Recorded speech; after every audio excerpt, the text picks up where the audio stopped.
Esto no es una mirada ideológica, es una mirada práctica. Chile no tiene plata. Así justificaba el partido de José Antonio Kast en Chile la marcha atrás de la iniciativa de expropiar la antigua colonia Dignidad, donde funcionaba un centro de represión durante la dictadura de Augusto Pinochet. El gobierno no tiene plata, afirmaba el diputado republicano Agustín Romero, poco después de que el ministro de Vivienda, Iván Poduje, anunciara que se revertirá el decreto de expropiación de 117 hectáreas. El asentamiento alemán Colonia Dignidad fue fundada en 1961 en el sur de Chile, una supuesta organización benéfica que terminó siendo escenario de crímenes de lesa humanidad y abusos a menores. El gobierno del presidente izquierdista Gabriel Boric había anunciado un amplio sitio de memoria para recordar a las víctimas de la dictadura de Augusto Pinochet. Sin embargo, la medida no llegó a verse concretada antes del cambio de mando. Hace menos de un mes asumió en Chile el nuevo presidente ultraderechista José Antonio Kast con una agenda enfocada en seguridad, migración y ajuste fiscal. Aquí en Berlín se lamentó la decisión del nuevo gobierno. Para el gobierno alemán es y seguirá siendo un asunto capital investigar los crímenes de la antigua colonia Dignidad. Por ello, el Ejecutivo Federal apoya el proyecto para construir un monumento conmemorativo en Chile. Seguimos manteniendo conversaciones al respecto, sobre todo después de las últimas informaciones. Colonia Dignidad peligra el sitio de memoria. Lo queremos analizar aquí en DW Actualidad en Análisis. Mi nombre es Nicole Gaise Desch y tengo el gusto de saludar a la periodista Jacinta Molina desde Santiago de Chile y a Elke Griglewski, directora del sitio de memoria Bergen-Belsen. Muchas gracias a las dos por acompañarnos aquí en Deutsche Welle. Jacinta, me gustaría comenzar contigo porque en Chile se ha generado un intenso debate en torno a esta decisión del gobierno de José Antonio Kast, si es que responde a una razón ideológica del oficialismo. Acércanos, por favor, a la discusión que se ha vivido estos días en el país. ¿Qué nos puedes contar?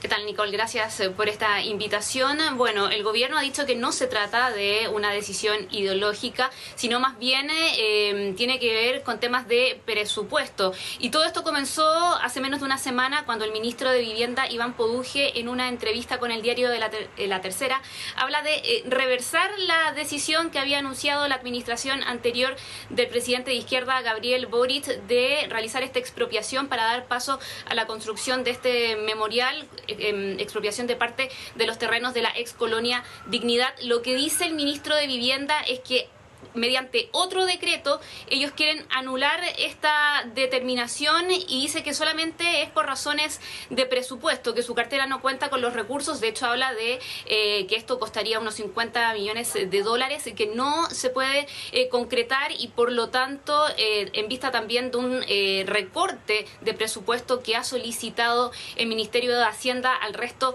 de carteras, es que ellos toman esta decisión de no continuar con esta expropiación, lo que ha generado un gran debate acá en Chile. Por una parte, la oposición de izquierda acusa que no comprende esta determinación y que incluso acá lo que se estaría haciendo es un retroceso en materia de reparación y también de derechos humanos. Hay preocupación también por las asociaciones de familiares de víctimas de Colonia Dignidad y en los últimos días, eso sí, el Ejecutivo ha matizado estas declaraciones considerando las reacciones que han ocurrido.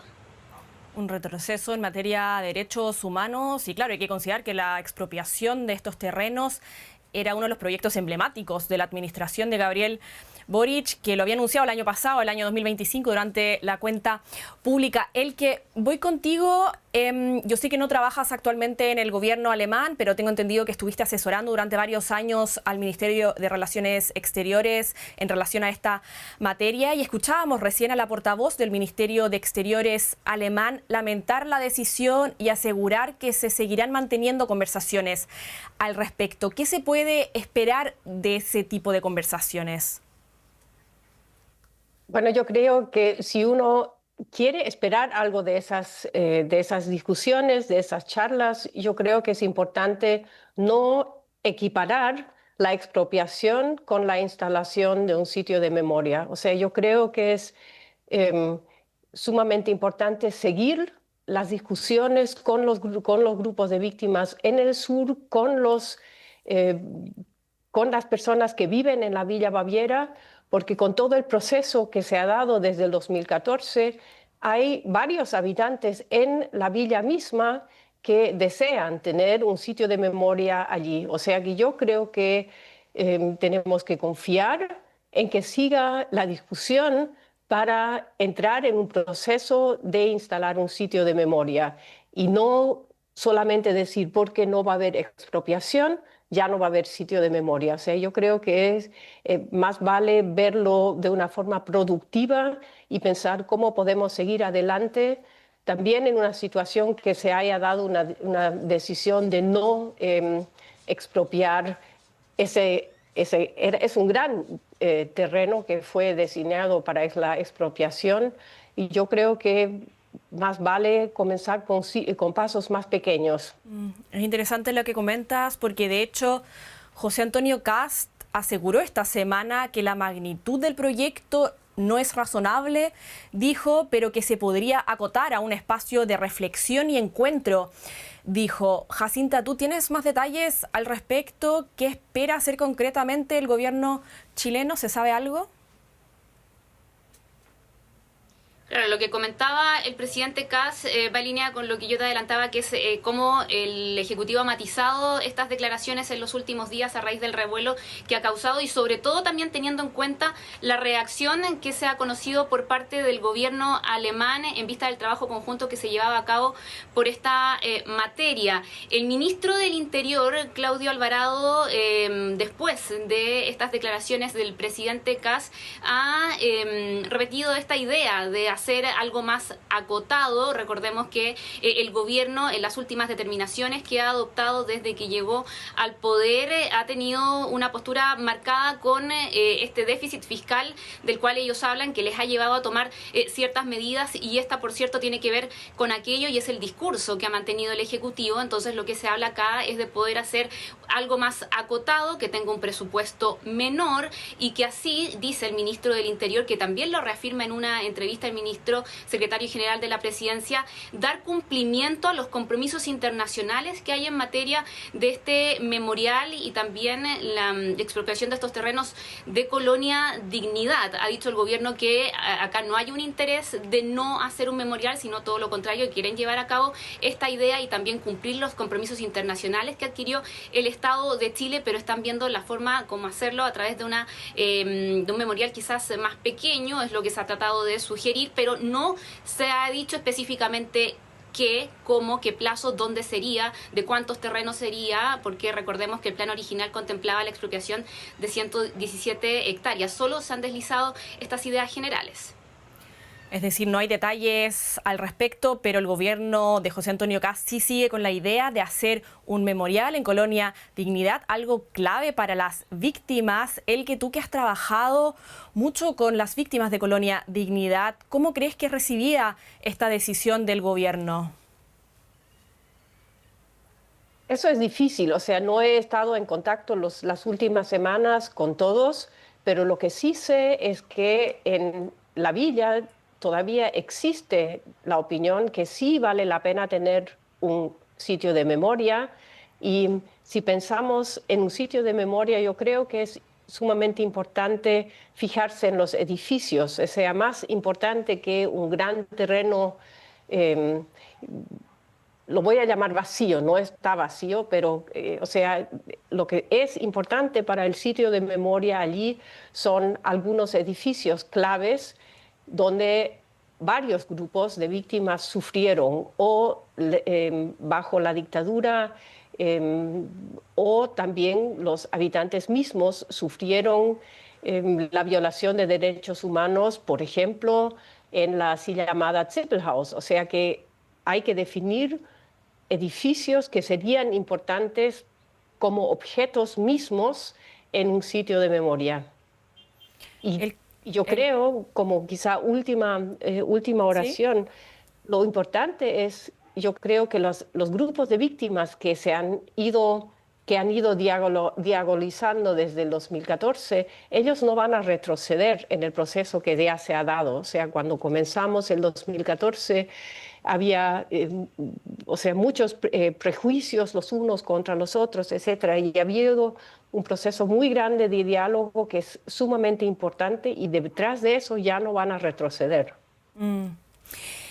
El que ya comenta algunas de las violaciones a los derechos humanos que ahí se cometieron, Jacinta, en Chile y en parte aquí en Alemania son bastante conocidos esos crímenes cometidos en Colonia Dignidad, pero no necesariamente en el resto de la región. Por eso te pediría si nos puedes explicar brevemente qué ocurrió ahí, por qué fue tan polémico. Bueno, como tú mencionabas al comienzo, Nicole, este es un asentamiento alemán que se funda en 1961 por parte de Paul Schaffer, que es un ex suboficial nazi pederasta que empieza a reclutar gente, trae un grupo de gente desde Alemania y luego acá también en Chile. Funciona al principio como una especie de estado al interior de otro estado. Lo cierto es que solamente Paul Schaffer y sus secuaces podían controlar lo que ocurría al interior de Colonia Dignidad. Ahí se cometen una serie de abusos como incluso cercanos a la esclavitud y también abusos sexuales contra personas tanto alemanas como chilenas de distintas edades. Y ya con la dictadura de Augusto Pinochet, este sitio también es utilizado como un lugar de detención, torturas e incluso desaparición de opositores al régimen. De hecho, judicialmente se ha acreditado que al menos 6 personas estuvieron secuestradas al interior de la ex Colonia Dignidad. Se cree que otra veintena también pasó por ahí, y lo cierto es que como hay también por parte del Estado, esto se inició años atrás, un plan nacional de búsqueda, hasta el día de hoy se siguen realizando diligencias al interior de estos terrenos para poder establecer qué es lo que ocurrió y dar con el paradero principalmente de los cuerpos de las personas que están desaparecidas en épocas de dictadura y que se cree pasaron también por la ex Colonia Dignidad. ¿Y qué se sabe hoy en día sobre este tema? ¿Tenía Alemania conocimiento de lo que hacía Paul Schaffer en Chile? El 2014 el presidente alemán pidió perdón, porque sí se sabía, pero se sabía y no se sabía. O sea, que las instituciones responsables cerraron los ojos, se podría decir, y no vieron, por ejemplo, cuando responsables de la entonces Colonia Dignidad llevaron todos los pasaportes alemanes a la embajada en Santiago y dejaron prorrogar el tiempo de estadía. Eso no era, digamos, legal, y así impidieron a que gente pudiera decir: yo quiero volverme a Alemania, yo ya no quiero vivir en esta enclave. Y hoy día nosotros sabemos, y yo creo que eso es lo importante, la responsabilidad de crear un sitio de memoria en el sitio no es solamente un asunto del gobierno chileno, sino es un asunto de ambos estados, porque ambos estados, yo creo, tienen la responsabilidad que ha pasado ahí y tienen la responsabilidad de crear un sitio donde se pueda aprender cómo funcionan estructuras que permiten a que se violen los derechos humanos de tal forma. Y Jacinta, si enmarcamos este caso en la región, ¿dirías que Colonia Dignidad se ha convertido en una especie de símbolo de la revisión de la memoria histórica en América Latina?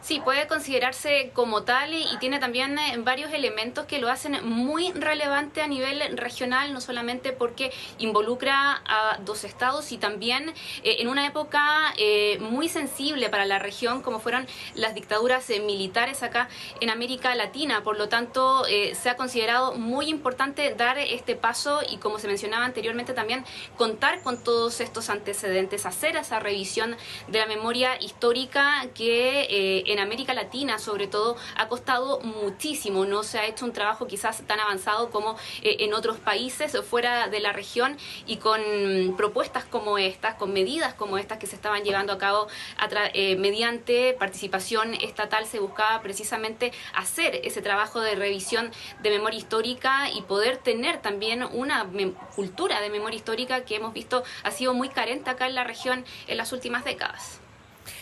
El que tú mencionabas recién, que este es un tema crucial tanto para Alemania como para Chile. Ya has mencionado varias cosas que han hecho los distintos gobiernos alemanes, el presidente que ha pedido perdón, estos procesos de diálogos. ¿Qué más ha hecho Alemania para abordar este tema en su relación con Chile y qué iniciativas ha promovido hasta ahora? ¿Qué más nos puedes contar al respecto? Bueno, hubo una iniciativa en cuanto pagar una compensación a las víctimas. Hubo un grupo de expertos que analizaron quién de los habitantes puede recibir ayuda, quién no puede recibir ayuda. Yo no estoy adentro de todos los detalles. Nuestra responsabilidad era organizar seminarios de diálogo, o sea, juntar a los diferentes grupos de víctimas, que eran 5, a que discuten cómo ellos quieren que se maneje este pasado, qué es lo que ellos necesitan, y de a poco, y eso creo que fue el punto más esencial, ver que no había solamente un grupo de víctimas, sino que había varios, y que la historia del sitio es sumamente complejo, que no se puede contar solamente en blanco y negro, sino tiene muchos matices y por eso también ofrece un buen sitio donde uno puede aprender sobre la complejidad de situaciones históricas.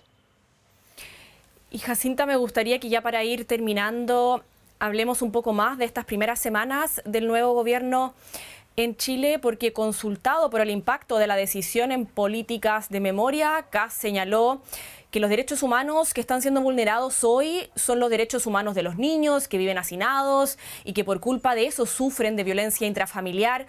¿Tú cómo percibiste esas declaraciones del mandatario? ¿Marca esto un giro en el enfoque del país?